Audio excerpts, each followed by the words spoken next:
This is not a typical, let's sit here and just listen to a message. I believe faith without works is dead, and the hungry will get fed, but sometimes we have to lift the fork to our mouths, right? Um, I don't know about you, but I still need a whole lot of help in my life. And the only one that's ever been able to help me really is Jesus. My own thinking didn't get me anywhere. In fact, my best thinking uh, got myself in a corner in a dark room trying not to kill myself. So I've learned there's a better way. One of the things that God said is in Ezekiel 11:19, I will give you a new heart and put a new spirit within you. I will take from you the heart of stone and give you a heart responsive to your touch, that you may walk in my statutes, ordinances, and do them. Then you will be my people and I will be your God. And what I didn't know about God is how good he was. I thought that he was angry, punishing, judging, condemning, and basically, if I couldn't do anything perfect, then I didn't stand a chance. And somebody actually said to me, is that God or is that you? Are you the angry? Are you the judging? Are you the condemning? Are you the one that's a perfectionist? Are you the one that's just hard on yourself? Maybe that's not his voice. Maybe that's the voice of somebody you heard. Maybe you were taught, you know, that God was angry. And I heard a guy one day say, everybody wants a king like Jesus. And I'm like, whoa, wait a minute. No, I got him because I was desperate. I was going to die. I mean, I'm grateful I'm not dead, but why? And he goes, he's not too good to be true. He's so good, he is true. And I'm like, what? Stop it. Really? If you have your workbook, your downloadable workbook, these ladies, Jackie and Caroline, have done such a good job. I mean, that is pretty. I'm like, that is so nice. I can guarantee you I didn't do this. But we did put this together, and it opens up saying, are you more like a Mary or a Jonah? Mary, the angel of the Lord came to Mary and said, you're going to have a child. And basically her response is what I'm going for. Be it unto me, as you will. And then there's Jonah, who took off. And sometimes I continue to take off, if that makes sense. I'd rather find an easier, better way. And I think I know what that is, but God's already provided the way. Jesus is the way. It may look like an immediate, right now, needs attention way for long-term gratification, but no, boom. I still prefer the cheap thrill over the long-term benefit, because my flesh speaks louder than my spirit does sometimes. Spirit is willing, but the flesh is weak, and off I go towards something else to either distract me or medicate me. But bottom line is, I'm learning more and more that if I'm willing to sit down with God, ask the right questions, go after whatever's, and learn, listen and learn. So I'm tired of pulling Jonahs. I know that if you always do what you've always done, you're always going to get what you've always gotten. I know that complacency leads to captivity. There is no such thing as a comfortable war, and we're in a war. I'm mostly in a war with myself, not necessarily the enemy. I probably open more doors for the enemy. He doesn't have to try real hard. And so I've learned that being comfortable in the Bible is full of it, where the children of Israel got comfortable and they forgot God and they went on their own way. And we tend to be quick forgetters. But I know that learning new tools, learning new skills is easier than to continue to hope that something will just change all of a sudden. Well, I was motivated by pain and failure in certain areas, but I didn't realize that spiritual, emotional, in my relationships, in my health, and in my finances. Those are the major categories in my life. In Psalm 5, David said, I lay the pieces of my life on the altar and wait for your fire to fall on them. So David was a king, he was a husband, he was a father, he was a statesman, he was a warrior. He had pieces of his life too.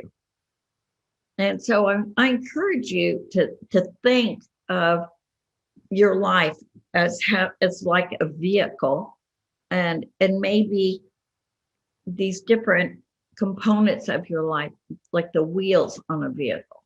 And I know that you can have the most insane gift to sing, maybe, not me, but not be able to afford to feed yourself. And that's not a vehicle that's going to run very well. Or maybe you're extremely successful financially, but your children are committing suicide. That's not a well-balanced life either. It doesn't work that way. Or maybe you've got your finances and you don't have, or your gift as a speaker or teacher or whatever, an accountant, a mother, but you don't have any health.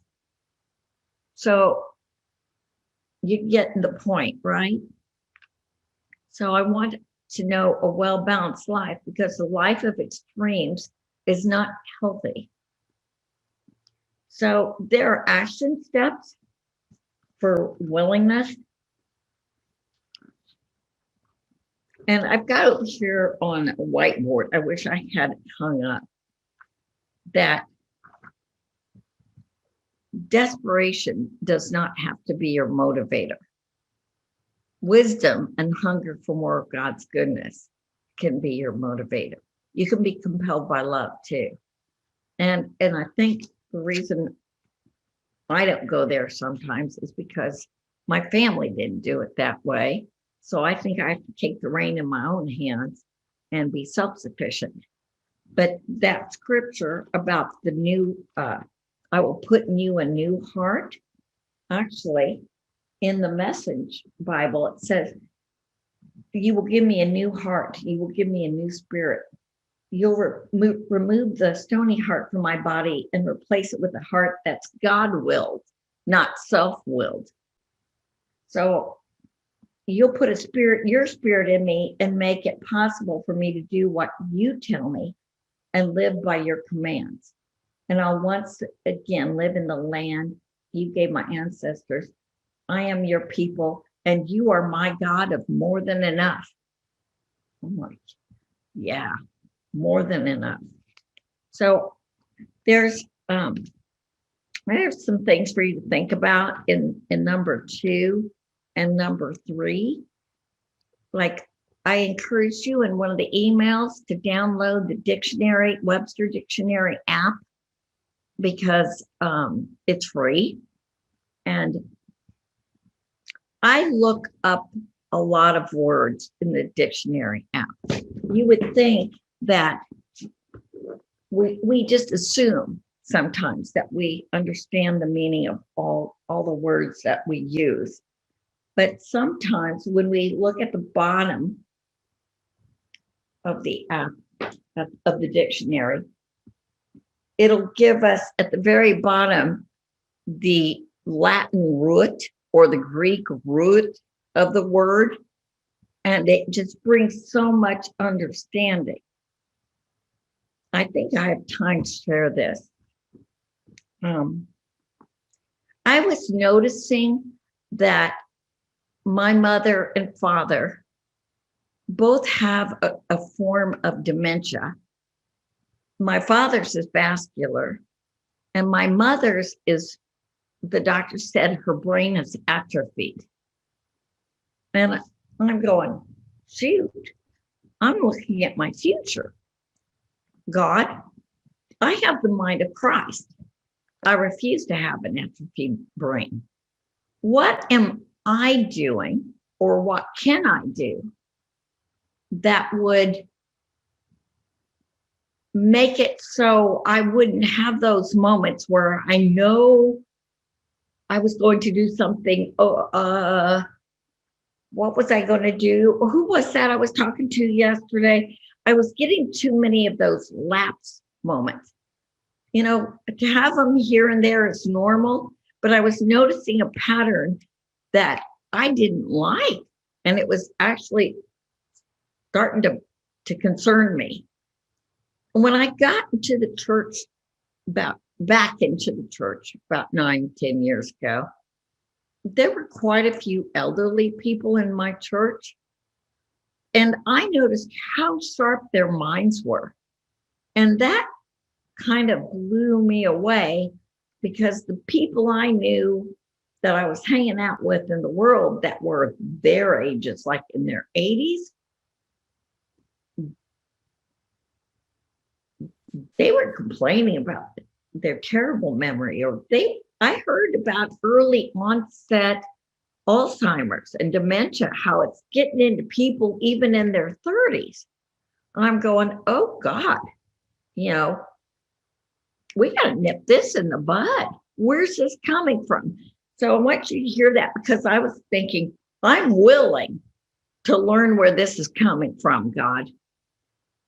I'm willing. Show me, please. Because I'm yearning for truth here, and you are truth, and there is a way. What is your way? The next day, I was reading Proverbs 28. I think I shared about this in a video I put on Instagram.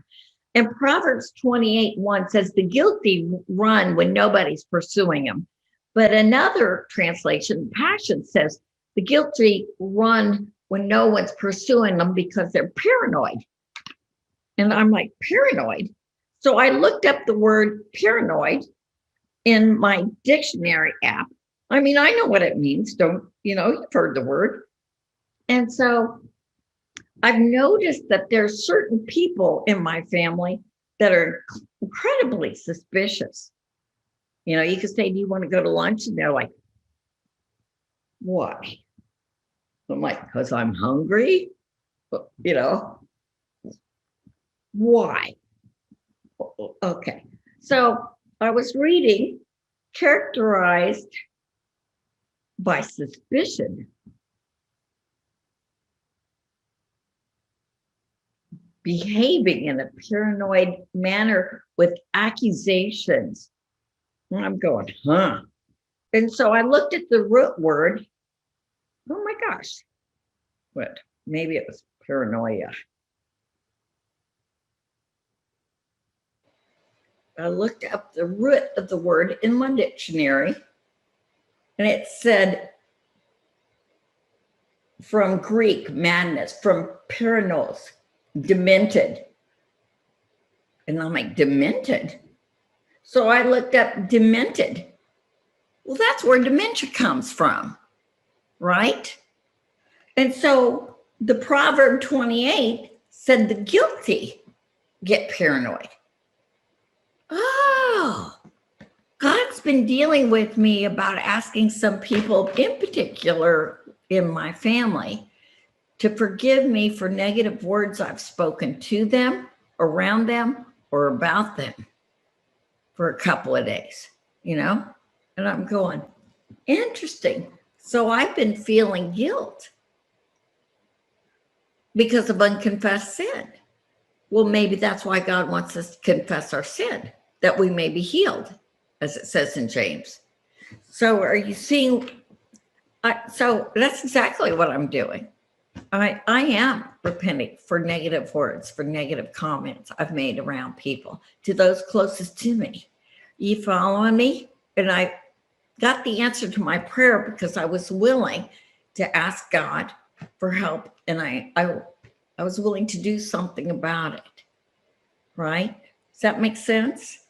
So when I get willing, then the teacher appears. You've heard that. When the student is ready, the teacher appears. So I encourage you to talk to God. And if there's an issue in your life that you've been dealing with, be willing to go to him and ask him, trust him, and believe in him, and set your heart towards it. One of the things that was recommended to me when I first was asking for help, I had so many problems. They said, go after the thing that is going to kill you first. What's the biggest looming issue in your life? And then go after the next one. In other words, take care of the demon that's going to kill you first. Go after that. And God says to learn his ways, because it's not because he wants to discipline you. Not that discipline isn't great. Not because he wants to punish you. It's because King David knew in Psalm 119, the longest book in the Bible, he knew that's where protection is. God's a protective father. He's a good father. He said in Psalm 19, God, show me your ways, teach me your laws. I want to know your statutes. I want to live by your commandments. And the whole Psalm 119 goes over and over and over again, because David, who was being attacked on all sides, who was a warrior, he knew the only safe place to be was in God's wisdom. It's the protective hand of God. Our operating system, we think we know how to operate things. I mean, how many people, not me, not you all, not y'all, of course, but you get something and you don't want to read the directions. You want the quick start guide. We all do. They give us quick start guides. But if you really want to go deep, you've got to learn some more tools. And my computer's an example of that. I've been trying to operate this PC with Mac instructions, and then I get mad at the creator when it doesn't work. Really? Proverbs says there are people that ruin their whole lives and then blame it on God. My picture's in that book. It's right next to that, because that's what I have repeatedly, done until I learned to stop repeating. So I want to encourage you to read a proverb a day. If there was an assignment, I could just say for the rest of your life, there's one proverb for every day of the month. And wisdom is the principal thing, said God, who is wisdom. Seek wisdom, and then seek understanding, seek discernment. I think it is Psalm 119, 34. David said, give me understanding that I might keep your law and obey it. There is no good fruit that comes from rebellion, and it's not a punishment. It's that we just step out of God's protective, dancing hand of love. Does that make sense? So anyway, I've got some questions on reflecting here, and that will be some of your work for the week. When you think about your future, how do you feel and why? What one thing could you do this year that would make a significant change for good in your life in the next year? How would your life be different if you did do that one thing that needed to change? Number 4, what are the consequences of not changing anything? because there are consequences, right? And then what is that one thing that you would be willing to do that would change everything? So there are small changes that lead to big results. And I encourage you to write down the pieces of your life, like David said in Psalm 5, maybe spiritual, emotional, physical, nutritional, ouch, relational, financial, things that you could do 1% changes in everything. So, for example, I finally got to the habit of walking 2 to 4 miles a day. And then I wanted a 1% change. So I got those wrist weights and now a pump iron in the park with Popsicle. That's my dog. Popsicle and my weights weigh more than my dog. So, but that's a 1% change. And then I try and get into the habit of it. And then it's kind of like easy. I don't know about you, but as soon as I get out of bed in the morning, I head for a toothbrush. And I don't even think about it. I wouldn't think of missing that. Does that make sense? It's a no-brainer. So since it's a no-brainer, it comes with such ease. And once I get into habits of doing these 1% changes in my finances, maybe I'll stay away from the Cheetos demon this trip home on the road. There is a Cheetos demon in gas stations, you know. Oh no, I should have said Cheetos. I wonder, never mind. So 1% changes, just one thing I can say no to, right? Or which has to be filled with something I'm willing to say yes to. So I am now eating apples. Apples are like crack. I don't know why. I like my apples, but that's a good thing. And it's feeding me nutritionally. It's feeding my mind. I came from a background of severe depression, right? Suicide doesn't get much more than that. What I noticed last Thanksgiving, I decided to go off the sugar wagon and go big off the sugar wagon. And so I figured, well, once I've done it one day, I might as well go another day. Well, since I'm at the mall shopping for Christmas and I've already been off it 2 days, I know I'm brilliant. I'm going to blow it a third day. And tomorrow I'll start the detox again. Yeah. If you haven't withdrawn from sugar, it's detox, sisters. Well, I tell you what, I crashed and burned for 3 days. I was depressed. I didn't want to get out of bed. It messed with my head. I found out sugar's 9 times more addictive than cocaine. Okay, so nobody wants to come back now. I messed with the sugar demon. Shoot. So anyway, 1% changes. 1% changes. I used to sleep with candy bars next to my bed. Those little itty bitty things, and I would medicate myself during the night. I've heard of people addicted like that, not me. And then one time I was not staying in my room. I was staying at a place that had a bar of soap next to the bed, and I'm unwrapping that in the middle of the night. You know, I'm like, oh my gosh. Creatures of habit, because we know I wasn't thinking.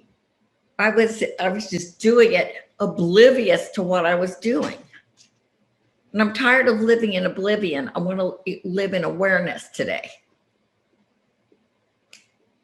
Right? So we've got just a couple of minutes. I just want to tell you that Jesus said in Mark 4, Be careful what you are hearing. The measure of thought and study you give to the truth you hear will be the measure of virtue and knowledge that comes back to you. And more will be given to those who actually hear and respond. So I asked God a few years ago, I said, God, I asked you for wisdom. You said if anyone lacked wisdom, that he should ask. I've been asking for wisdom. You said you would give it. What seems to be the problem? And I heard in my heart so loud, he goes, I gave you wisdom. You're not applying it. And I'm like, oh, well, what does that look like? Oh, well, gee, here it is on me again. God does his part. He's wanting to know if we're willing to do ours. You know, I was needing, well, I do some real estate. I'm a landlord, or I was, but now I sold off my properties because I moved from Illinois and there's other stuff going on. So now I need to hone another skill set because somebody likes to feed themselves, right? So I need to, you know, Proverbs talks a lot about getting practical wisdom, godly wisdom, skillful wisdom. I need skills in my nutrition, in my exercise, in my business, in my spiritual life. I need skills. I need skills. And we are so blessed to be able, big doors swing on little hinges. That's a good word. That's a good word. But I just have to do something different if I want something different.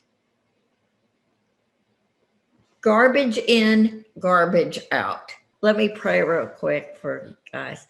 God, we thank you for this time.